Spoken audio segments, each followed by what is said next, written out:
Betul.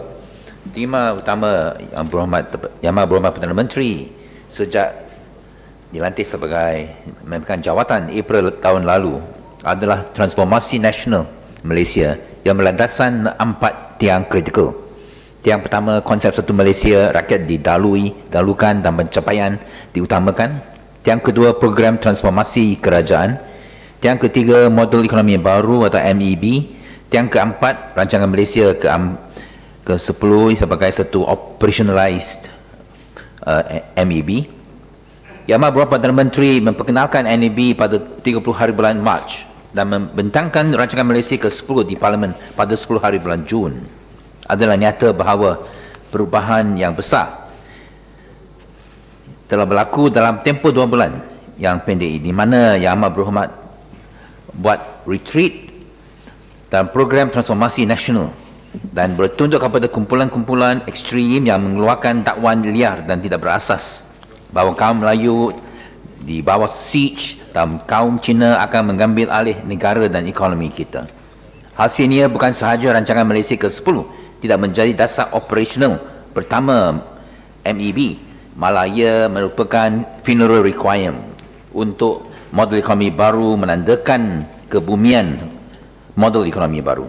Pengakuan MEB bahawa dengan izin the executive focus on necessity-based distribution of resources has contributed to growing separateness and dissension langsung tidak disebut di dalam pembentangan rancangan Malaysia ke-10 Amat Berhormat Perdana Menteri.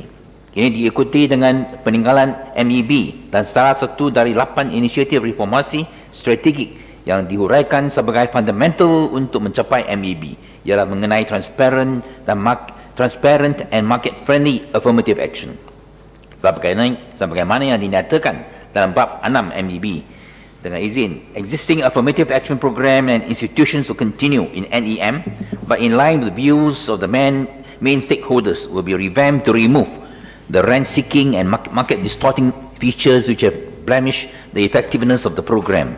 Affirmative action will consider all ethnic groups fairly and equally as long as they are in the low-income 40% of the households. Affirmative action program will be based on market-friendly and market-based criteria, together taking into consideration the needs and merits of the applicants. Janji-janji NEB mengenai transformasi yang berlandasan needs dan merit dalam program affirmative untuk memupuk kapasiti dan kebolehan yang bermakna pembubaran kota kaum, keutamaan, APs, tender tertutup dan lain-lain proses yang tidak kompetitif, tidak singkat dan tidak berkekalan, semuanya disebabkan oleh kegagalan itizam dan kepimpinan politik. Saya meneru supaya Amat Berhormat Perdana Menteri, semua ahli-ahli parlimen dan semua pihak yang berkepentingan di negara kita supaya mengkaji semula amaran yang disuarakan oleh MEB mengenai kesan-kesan buruk yang akan berlaku jika berlakunya kegagalan itizam dan kepimpinan politik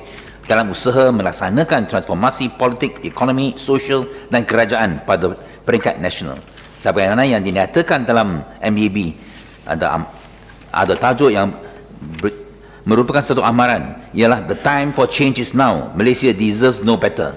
MEB secara jelas mengelepasti bahawa apa yang akan menjayakan MEB adalah itizam dan kepimpinan politik untuk menghapuskan halangan yang lama wujud di kalangan mereka yang berkepentingan peribadi dan menyediakan rakyat supaya menyokong dan melaksanakan perubahan mendalam dan dalam segi terdasar. Semua ini memerlukan political will and leadership supaya memberikan penjelasan yang koheren mengenai visi dan agenda MEB dan proses transformasi yang terlibat supaya dengan izin to put in place a critical mass of bold measures untuk to create an unstoppable wave of support from all segments of society for this vision. And MEB ada memberi amaran the government must take prompt action upon when resistance is encountered and stay the course.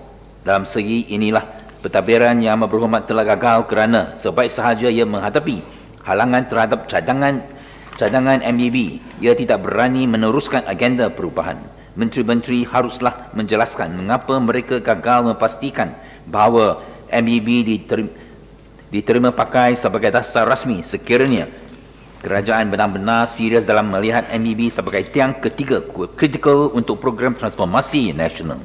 Maka dengan itu jelas sekali mesej rancangan Malaysia ke-10 adalah hidup dasar ekonomi baru, takziah model ekonomi baru.